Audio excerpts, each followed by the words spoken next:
This is the examination of the hidden human condition. You're listening to the Hidden Killers Podcast. This is the Hidden Killers Podcast with Tony Brueski. We are talking with Shavaun Scott, psychotherapist, author, and Hidden Killers contributor, discussing Bryan Kohberger. He was out driving. He likes driving at night. That is what we have now heard as the official alibi. I was not in the studio when this came out. I was driving and I almost did a spit take of my Slurpee because I don't know, why go with that sort of a story when you present earlier as having such strong evidence? Why go with anything at this moment in time? You don't have to provide an alibi either. Yeah, it almost sounds like an admission of guilt. It's such a weak alibi. It's bizarre.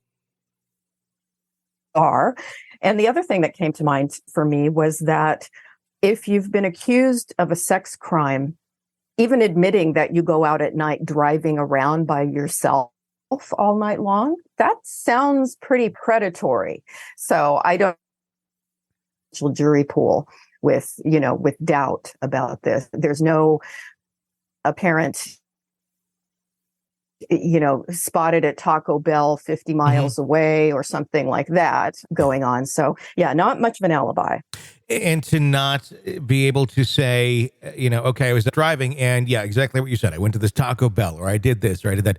The story is I have no one to corroborate this whatsoever, but I like to drive at night. Yeah. How do you look at this? I mean, it looks crazy. It looks utterly just stupid. What do you think is going on with Ann Taylor as the attorney? A lot of people were giving her credit early on, and I was too, of, she really seems to be playing this well. This doesn't seem like a good move. No, and as I say, if it makes me think of anything, it makes me think of someone who's really creepy out looking for opportunities to kill people at night. Yeah. So I don't see how this is helpful.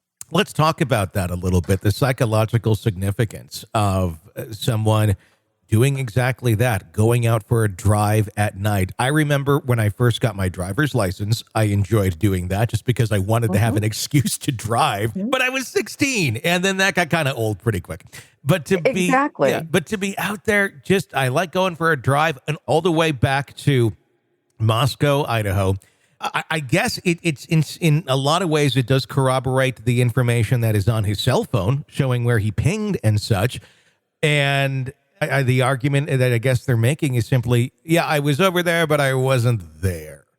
I was joking about that last week, saying that can't possibly be what they're going to say, but it's exactly what they did say. What does it say about someone who, if this is true, if he just does like to go for a drive at night, is that normal? Is that healthy? Does it say anything about the psyche of the individual? It does. It says quite a bit about the psyche of the individual, particularly if they've been accused of being sexually strange. Because when we think of what prowls at night, predators prowl at night. Or when you mention teenagers like to drive around at night, but they are often getting in trouble, just the nature of teenagers. Not that they're committing sex crimes or anything like that. But certainly a person of his age who just drives around at night, it sounds like they're looking for opportunities for something that is not good, whether it's voyeurism and peeping or looking for people that they may act out with in some way. We do know that people who commit sex crimes often have an addictive quality. So they think about it obsessively. They, just as a drug addict is always thinking about where am I going to get my next, hit of whatever. People who are sexually addicted, we can say, to this kind of really aberrant behavior, they do the same thing. They spend a lot of time looking and planning and thinking about, and then it turns into stalking and picking specific areas or specific victims. And it if they're trying to make him look normal, this does not bode well for that. No, not at all. I want to ask, you've been mentioning sex crimes.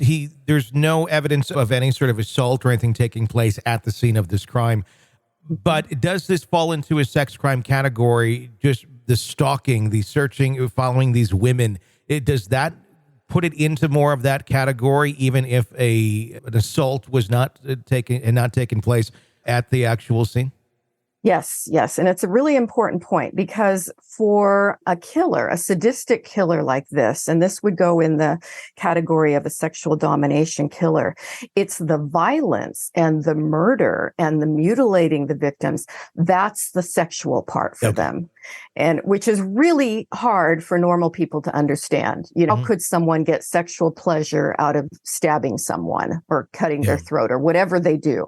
But they do. They find an intense sexual arousal, and this then becomes the fuel for masturbation for them that goes on forever. And that's why they seek this out. That's why they go to such extremes where other people may find other, I guess, normal things sexually arousing. They are finding the act of murder, of stabbing, of dismembering, mutilation, all of that. That's checking that box for them in their world, whereas the rest of us, we're not checking the box by murder.